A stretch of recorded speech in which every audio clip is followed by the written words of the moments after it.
सबसे पहले मैं शरद पवार जी का और उनकी पार्टी के सभी नेताओं का तहे दिल से शुक्रिया अदा करता हूँ। आज मैं भगवंत मान साहब और हमारे सभी साथी शरद पवार जी के साथ और उनकी पूरे सभी नेताओं के साथ यहाँ मिलने के लिए आए थे। आप सब लोग जानते हैं कि दिल्ली के लोगों के साथ बहुत अन्याय हुआ है। 2015 में जब हमारी सरकार बनी थी तो 23 मई 2015 को एक सिंपल सा नोटिफिकेशन जारी करके केंद्र सरकार ने दिल्ली सरकार की सर्विसेज के अधिकारियों के ऊपर कंट्रोल करने की सारी पावर छीन ली। 2015 से लेके 23 मई 2015 अब मई 2023 हो गया। 8 साल से हम लोग कोर्ट कचहरी के चक्कर दिल्ली के लोग काट रहे थे। 8 साल के बाद सुप्रीम कोर्ट ने 5-0 संविधान पीठ ने कॉन्स्टिट्यूशन बेंच ने 5-0 से पूरा का पूरा ऑर्डर दिल्ली के लोगों के हक में दिया कि दिल्ली के लोग जो सरकार चुनते हैं उस सरकार को काम करने का पूरा अधिकार होना चाहिए। अगर वो काम नहीं कर सकती तो दिल्ली के लोगों को चुनाव करने की, सरकार चुनने की क्या फायदा। पूरा हमारे हाथ में आया। लेकिन जो लड़ाई 8 साल में हमने जीती, 11 मई को ऑर्डर आया, 19 मई को 8 दिन के अंदर इन्होंने ऑर्डिनेंस लाके उसको खत्म कर दिया। सारी पावर वापस उन्होंने कहा कि केंद्र सरकार के पास या केंद्र के एलजी के पास सारी पावर होगी। तो जैसा अभी एक्सप्लेन किया कि अब ये बिल के रूप में आएगा पार्लियामेंट में, तो हम पूरे देश में एक पार्टी के पास जा रहे हैं, उनसे निवेदन कर रहे हैं कि दिल्ली के लोगों के साथ न्याय होना चाहिए। दिल्ली के लोगों के लिए समर्थन मांग रहे हैं कि जब ये संसद में बिल आएगा तो उसको बिल को हराना है। तो मैं एनसीपी का, पूरी पार्टी का, शरद पवार साहब का खास तौर से तहे दिल से शुक्रिया अदा करता हूँ कि उन्होंने पूरा समर्थन देने की हमें आश्वासन दिया है कि जब ये बिल राज्यसभा में आएगा तो राज्यसभा में इस बिल को पास नहीं होने देंगे। जैसा भी प्रफुल्ल पटेल साहब ने बताया कि राज्यसभा के अंदर किसी भी पार्टी का स्पष्ट बहुमत नहीं है, तो अगर नॉन बीजेपी सारी पार्टियां इकट्ठी होती हैं तो ये बिल गिर सकता है। पहली चीज ये कि ये दिल्ली की लड़ाई नहीं है। दिल्ली के लोगों के साथ जो हो रहा है ये पूरे फेडरल स्ट्रक्चर की लड़ाई है। जिस तरह से पूरे देश के अंदर किसी भी राज्य में अगर वहां के लोग नॉन बीजेपी पार्टी को वोट देके उसकी सरकार बनाते हैं तो भारतीय जनता पार्टी की केंद्र सरकार उनके साथ 3 बर्ताव करती है। पहला, या तो उनके विधायकों को खरीद के उनकी सरकार गिरा देती है और बीजेपी की सरकार बना देती है। दूसरा, या फिर ईडी और सीबीआई को भेज के उनके विधायकों को डरा के, धमका के, पार्टी को तोड़ के, सरकार को तोड़ के उनकी सरकार गिरा देती है और अपनी बीजेपी की सरकार बना लेती है। और तीसरा, अगर ना बिके ना टूटे तो फिर अध्यादेश लाके, ऑर्डिनेंस लाके गवर्नर के जरिए उनको काम नहीं करने दिया जाता। ये देश के लिए बहुत खतरनाक स्थिति है और मैं समझता हूँ महाराष्ट्र के अंदर आप सब लोग इसके भुक्तभोगी हैं। हमने कुछ महीने पहले देखा कि यहाँ पे किस तरह से जनता के द्वारा चुनी गई सरकार को किस तरह से ईडी के द्वारा, सीबीआई के द्वारा, पैसों के द्वारा तोड़ के, एमएलए को तोड़ के और पूरी सरकार को गिरा दिया गया। ये देश के लिए अच्छी परिस्थिति नहीं है कि अगर केंद्र सरकार, अगर उन्होंने मैसेज दिया है कि अगर कोई बीजेपी को वोट नहीं देगा, बीजेपी की सरकार नहीं बनाएगा तो हम सरकार चलने नहीं देंगे या सरकार तोड़ देंगे। ये देश के लिए बहुत खतरनाक स्थिति है। तो हम पूरे देश के लोगों के पास जा रहे हैं, लोगों को जोड़ रहे हैं। लोग पूछते हैं ये विपक्ष की एकता है क्या? ये पक्ष और विपक्ष की बात नहीं है, ये देश की बात है, देशभक्तों की बात है। जितने इस देश के अंदर देश को चाहने वाले लोग हैं, जितने इस देश के अंदर देश को चाहने वाली पार्टियां हैं, उन सबको इकट्ठा कर रहे हैं हम लोग। तो जितने देश को चाहने, कोई देश को चाहने वाला व्यक्ति ये नहीं बोल सकता कि भाई इस तरह से चुनी हुई सरकार को तोड़ के, खरीद के, अध्यादेश जारी करके काम ना करने दिया जाए। तो मैं फिर से तहे दिल से शुक्रिया अदा करना चाहता हूँ शरद पवार साहब का कि आपने हमें, और शरद पवार साहब देश के, आज मैं समझता हूँ कि he is one of the tallest leaders which the country has. So हम शरद पवार जी से हमने निवेदन किया कि आपका तो सहयोग मिलेगा ही, लेकिन आप सारी पार्टियों से बात करके उनको सबको भी इस बिल के खिलाफ इकट्ठा करेंगे। और मैं समझता हूं कि अगर ये राज्यसभा में बिल गिर जाता है, बीजेपी पास नहीं करवा पाती है, तो ये आप इसको 2024 का सेमीफाइनल मानिएगा। फिर मैसेज ये होगा कि 2024 में मोदी जी की सरकार नहीं आ रही है। बहुत बहुत धन्यवाद, बहुत बहुत शुक्रिया पटेल साहब, हमारी पार्टी के प्रेसिडेंट अरविंद केजरीवाल साहब और एनसीपी के नेता और देश के बड़े नेताओं में जिनका शुमार होता है माननीय शरद पवार जी, मेरी पार्टी के राज्यसभा के साथी सभी मीडिया वाले साथी। मैंने कुछ ज्यादा नहीं बोलना, बहुत सीनियर लोग बैठे हैं, इन्होंने बोल दिया है। मैं सिर्फ इतने कहूंगा कि लोकतंत्र को बचाने की लड़ाई है। कहने को तो हम biggest democracy of the world कहते हैं, लेकिन अगर अंदर एक झाग अंदर देखा जाए तो डेमोक्रेसी डे बाय डे ये हत्या कर रहे हैं डेमोक्रेसी की। चाहे वो मीडिया के जरिए करवा रहे हो, चाहे वो किसी को एमएलए को तोड़ के खरीद के करवा रहे हो, चाहे किसी को गिरफ्तार करके ईडी सीबीआई की वैसे करवा रहे हो। जो गवर्नर है देश में वो स्टार कैंपेनर बन चुके हैं बीजेपी के, और जो राजभवन है वो इनके हेड ऑफिस बन चुके हैं बीजेपी के। गवर्नरों से हर रोज हिसाब मांगा जाता है कि कितनी बार काम किया आपने चुने हुए मुख्यमंत्री को। अगर कोई गवर्नर कहता है जी मैं 3 दिन काम नहीं कर पाया, तो उसकी गवर्नरी भी खतरे में हो जाती है कि आपको किस चीज के लिए करवाया था।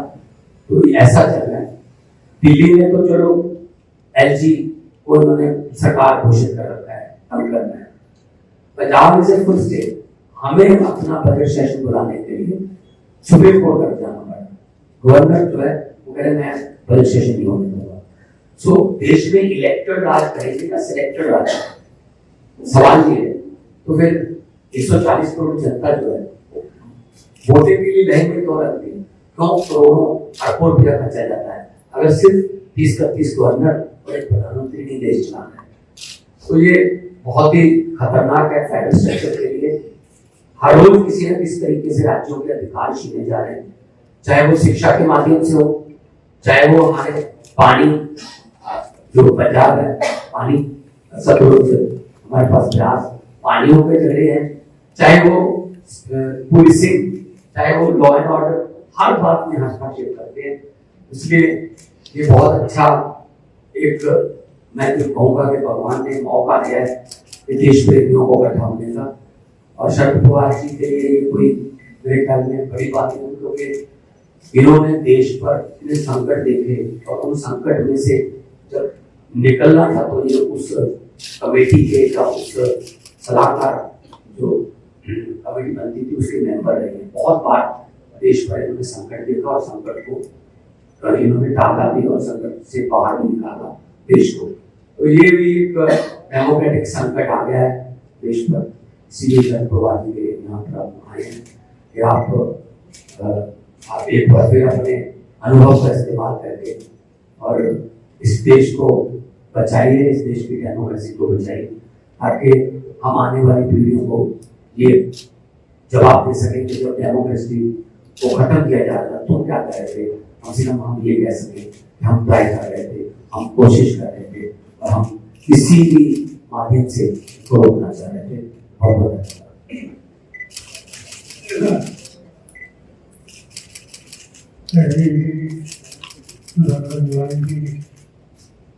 उनके साथ पहले हुए हमारी संस्कृति दोस्तों,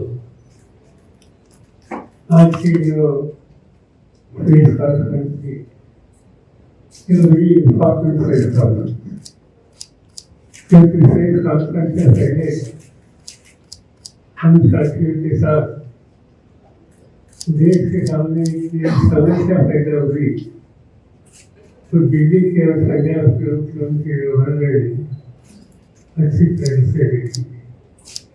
इशू दिल्ली का है इससे हम मानते हैं। हम मानते हैं कि ये पार्लियामेंट्री डेमोक्रेसी बचाने हैं जैसे, क्योंकि जो आघात हो रहा है दिल्ली में, तो पार्लियामेंट्री डेमोक्रेटिक सिस्टम का आघात हो रहा है। देश में प्रजातंत्र में सेंट्रल आई सरकार वो राज करेगी, वो डिसीजन देगी, या अपॉइंटेड लोगों के थ्रू इलेक्टेड गवर्नमेंट को नजरअंदाज करने के प्रयास हो, तो उनको कामयाबी मिलेगी। ये समस्या हम सबके सामने है।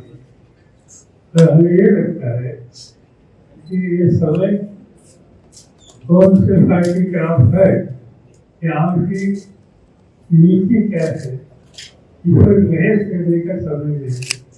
ये समय है प्रजातंत्र बचाने, पार्लियामेंट से डेमोक्रेसी बचाने के लिए, और आम जनता का वोट लेकर अपनी सरकार बनाने का जो अधिकार है, कि आम जनता की वोट देने का अधिकार, वो बचाने के लिए आज अजीत जी श्रीमान साहब यहाँ आए हैं इसे समर्थन मांगने के लिए।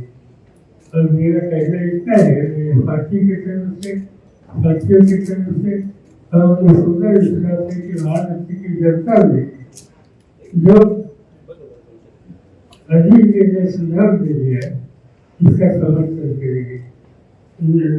राष्ट्रवादी कांग्रेस पार्टी अपनी तरफ से तो पूरी तरह से मदद करेगी, मगर अभी मैं सोच रहा था कि अभी जो उन्हें पार्लियामेंट असेंबली में आकर 56 साल हो गए, इससे केयर करती है, और इससे 56 साल का एक फायदा होता है कि देश के कौन से भी राज्य में जाए वहाँ कोई नेता हो,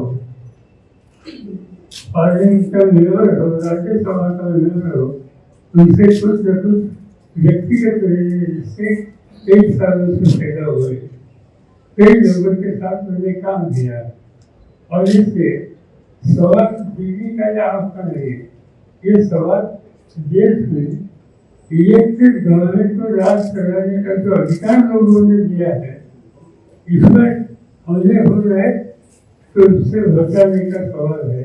और इससे मेरे तरफ से, हमारे साथी के तरफ से तो आपको साथ मिलेगी, तो अन्य राज्यों में जहाँ जाकर मुद्दे पर नहीं बनाया है आपका, इससे क्या बनाया या नहीं बनाया इसके कोई गया नहीं। और मेरी सोच ऐसी है कि नॉन रिलीजियस जितने पॉलिटिकल पार्टी है, इन पॉलिटिकल पार्टी जो नॉन रिलीजियस है, उनके साथ बात करें, उनको कन्विंस करने के लिए सुझाव देंगे, और इनका सहयोग अभी जी को मिलेगा, इस पर ध्यान देना हमारा फर्ज है। चाहे कांग्रेस हो चाहे बीजेपी, जब मौका मिलेगा तो वहाँ जरूर बात करेगी।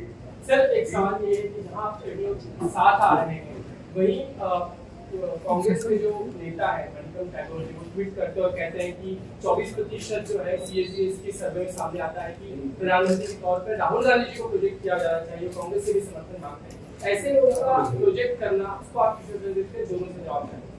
अभी तक किसी को प्रोजेक्ट करना है या नहीं करना, इस पर बात नहीं होगी।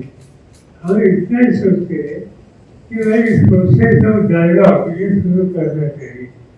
नॉन बीजेपी पार्टी मिलकर इस देश के सामने एक स्टेबल और प्रोग्रेसिव गवर्नमेंट देने के लिए आज आवश्यकता है। इसमें कुछ मदद कर सकते हैं तो करने की आवश्यकता है, मगर इस पर न हमने अजीत जी से बात की न कांग्रेस से बात की। जब समय आएगा तो जरूर बात करेंगे कि अगर हम सब के बदले नेशनल से इस सबसे ज्यादा प्रायोरिटी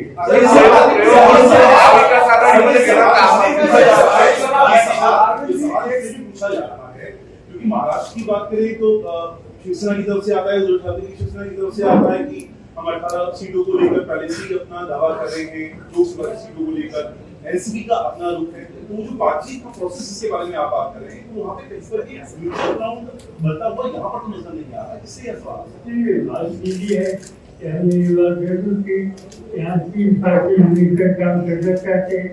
3 पार्टी ने दो साथियों को डिस्कस करो तो 20% की प्रोसेस शुरू करो। अभी तक वो प्रोसेस शुरू नहीं हुई, अगर ये हो जाएगी आप चिंता मत करो, यहाँ से ठीक रास्ता निकलेगा।